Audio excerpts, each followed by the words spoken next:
नमस्कार मंडळी, मी आहे रेश्मा आणि तुम्ही पाहत आहात मॉडर्न फूड मराठी. तर आज मी टिफिनसाठी बनवले होते मस्त असे छोले, जीरा राईस आणि वरण भात आणि चपात्यासुद्धा बनवल्या होत्या आणि भाकरीचीसुद्धा एक ऑर्डर होती. तर भाकरीसुद्धा मी घातल्या होत्या. हे बघा मस्त असं आपलं पिवळं धम्मक वरण. चला तर मग पहिल्यांदा मी जीरा राईस कसा बनवायचा ते तुम्हाला सांगते. तर कुकरमध्ये थोडंसं तेल घातलं. तेल गरम झालं की त्याच्यामध्ये 2.5 ग्लास पाणी घातलं. 2 वाट्या तांदूळ मी आधीच स्वच्छ धुवून भिजवून ठेवले होते. पाण्याला उकळी यायला लागते तेव्हा थोडंसं मीठ घालायचं आणि स्वच्छ धुवून ठेवलेले तांदूळ उकळी यायला लागते पाण्याला तेव्हा त्याच्यामध्ये घालायचे आणि मस्त कुकरचं झाकण लावून 2 शिट्ट्या द्या किंवा 3 शिट्ट्या दिल्या तरीसुद्धा चालतं आहे.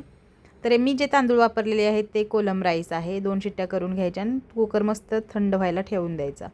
तर इथे छोल्यासाठी मी मसाला घेतलेला आहे. आलं घेतलं, कोथिंबीर, कांदा, लसूण, टोमॅटो 3 कांदे 3 घेतलेले आहेत मी आणि हे छान बारीक ह्याची प्युरी करून घ्यायची. तुम्ही बघू शकता इथं. तर छोले मी रात्री शिजत घातले होते आणि सकाळी ते कुकरला लावून चांगल्या 5 शिट्ट्या करून हळद मीठ घालून शिजवून घेतलं. नंतर छोले छान आधी शिजवून घेतले. सगळ्यात पहिल्यांदा कुकरमध्ये तेल घातलं, त्याच्यामध्ये जिरं घातलं. नंतर आपण जी ग्रेव्ही केली होती कांदा, टोमॅटो, कोथिंबीर, आलं लसूणची ती याच्यामध्ये घातली. आता तुम्ही म्हणाल तमालपत्र नाही, कढीपत्ता नाही, काय नाही. तर कढीपत्ता घातला की बरेच लोक नावं ठेवतात की छोल्यामध्ये कोण कढीपत्ता घालतं वगैरे आणि तमालपत्र मला घावत नव्हतं. जीरा राईसमध्ये पण टाकायला मी बरंच शोधलं, ह्याच्यामध्ये पण शोधलं पण नाही मला सापडलं. ग्रेव्ही छान परतून घेतली. ग्रेव्हीसाठी लागणारं मीठ थोडंसं घातलं होतं मी आणि छोल्यामध्ये ऑलरेडी मीठ घातलेलं आहे. बरीच लोक म्हणतात की घाटी मसाला असा पनीर किंवा छोले नॉर्थ इंडियन भाज्या असतात त्याच्यामध्ये घाटी मसाला कोण वापरतं असं बरेच लोक म्हणतात. तर हे बघा आमच्याकडे सहसा मिरची पावडर म्हणजे प्लेन मिरची पावडर असते ती सहसा वापरली जात नाही. हा आपला घरगुती मसाला जो असतो घाटी मसाला किंवा चटणी म्हणतात त्याला आमच्याकडं, तोच वापरला जातो. मग आता मिरची पावडरला ऑप्शन म्हणून आम्ही आमचा घरगुती मसालाच वापरतो. नंतर आपल्याला याच्यामध्ये जगभरातले मसाले घालायचे आहेत. गरम मसाला, किचन किंग मसाला, नंतर धने पावडर, हळद आणि आपला घाटी मसाला घातलेला आहे आणि तसेच छोले मसाला पण घातला बरं का. तर छान मसाला तेल सुटेपर्यंत परतून घ्यायचा. नंतर याच्यामध्ये शिजवून घेतलेले छोले घालायचे, मस्त मिक्स करायचं आणि थोडंसं शिजवून द्यायचं एक 5 मिनटंपर्यंत. तर इकडे बघू शकता तुम्ही मी डाळ कुकरला लावली होती. डाळीमध्येच मी ऑलरेडी टोमॅटो घातलेला आहे. तर ह्या 3 प्रकारच्या डाळी आहेत, मूग डाळ, तूर डाळ आणि मसूर डाळ. डाळ आधी एक 15-20 मिनटं नाही का भिजत ठेवायची म्हणजे कुकरमधून पाणी बाहेर येत नाही आणि लो फ्लेमवरती डाळ शिजवून घ्यायची म्हणजे एका शिट्टीचं डाळ मस्त शिजते. तर इथं मी माझ्याकडे इंडस व्हॅलीचा हा छोटा तडका पॅन आहे तो घेतला. त्याच्यामध्ये तेल घालून जिरं, मोहरी, लसूण, मिरची, कढीपत्ता, मीठ, हळद घातलं. छान मस्त फोडणी तयार करून घेतली आणि आता आपण ही फोडणी वरणाला देणार आहोत. तुम्ही पातेलं ठेवलं त्याच्यामध्ये हे घातलं नंतर त्याच्यामध्ये डाळ ओतली तरीसुद्धा चालतं आहे. मला भांडी घासायचा कंटाळा येतो. माझं कमी भांड्यांमध्ये काम कसं होईल हेच मी बघत असते. मग एका कुकरमध्ये हे होऊन जातं. फ्राय पॅन काय तडका पॅन काय आपण सहज घासला जाऊ शकतो पातेल्यापेक्षा. तर बघू शकता फोडणी आपण याच्यामध्ये घातलेली आहे. नंतर बारीक चिरलेली कोथिंबीर घालायची.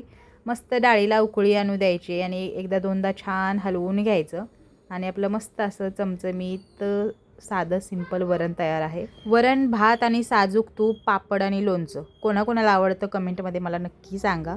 तर वरणसुद्धा तयार झालेलं आहे ते मी बाजूला काढून ठेवलं. इकडे बघू शकता आपले छोलेसुद्धा आलेले आहेत होत. तर एकदा मी छान हलवून घेतलं. वरती थोडंसं तेल आलेलं आहे. आता तुम्ही म्हणाल तेल आलेलं नाही, असं कटबीट यायला पाहिजे, मोदीजींनी सांगितलं तेल कमी वापरायला. तुमचा आहे तो रट्टा चालू आहे का की कमी वापरताय हे मला कॉमेंटमध्ये नक्की सांगा. तर नंतर छोल्यामध्ये मी मस्त कोथिंबीर घातली, मस्त मिक्स करून घेतले आणि झाकण ठेवून छोले तसेच ठेवून दिले. थंड झाल्यानंतर ते अजून घट्ट होतात. इकडे आपला कुकरची वाफ गेली होती. भात मी एका पाटीमध्ये काढला आणि छान मोकळा करून घेतला पहिल्यांदा त्याला.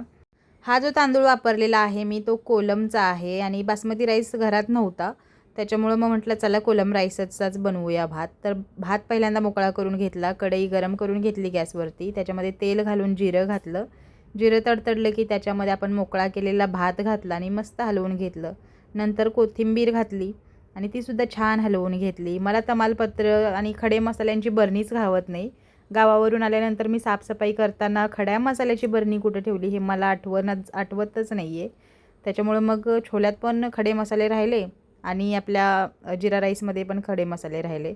असो तरीसुद्धा छोले आणि जिरा राईस खूप छान झालं होतं. वरून थोडीशी तुपाची धार घालायची मी विसरले घालायला. बरेच लोक, मी ह्याचा शॉर्ट अपलोड केला तर बरेच लोक म्हणत होते की डायरेक्ट कुकरमध्ये तेल, जिरं, तमालपत्र वगैरे घालून केलं तरीसुद्धा चालतंय. तर त्याचं कसं होतं माहिती आहे का, जिऱ्याचा रंग पाण्याला येतो आणि पाण्याचा रंग भाताला लागतो. त्याच्यामुळं असा पांढरा शुभ्र भात होत नाही, तो थोडासा पिवळसर पडतो.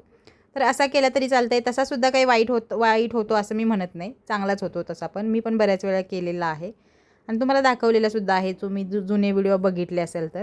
तर इकडे आपले छोले तयार आहेत. आता मी पहिल्यांदा भाकरी घालून घेते. आता हे ऐकून तुम्ही म्हणाल की छोल्यांसोबत भाकरी कोण खातं, टिफिनवाल्यांना काय काय खावावं लागते काय माहिती.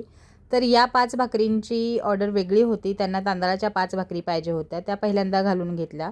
नंतर मला टिफिनवाल्यांसाठी चपात्यासुद्धा बनवायच्या होत्या आणि त्या दिवशी काहीतरी सुट्टी होती, त्याच्यामुळे टिफिनवाल्यांनी सुद्धा सांगितलं होतं की टिफिन न्यायला थोडं लेट येऊ म्हणून. आणि एक टिफिन ऑलरेडी लेटच असतो. तर मला पण बरं झालं, मग मी पहिल्यांदा भाकरी घालून घेतल्या, त्या पोहोच केल्या आणि नंतर मग चपाती करायला घेतली. इकडं मस्त छोले, जिरा राईस, आपलं वरण मस्त असं तयार आहे. वरण बघितलं की बऱ्याच लोकांना भूक लागते, जेवायला बसावं असं त्यांना वाटतं. तर असो, आजचा व्हिडिओ तुम्हाला कसा वाटला हे मला कॉमेंटमध्ये नक्की सांगा आणि सबस्क्राईब करायला विसरू नका बरं का.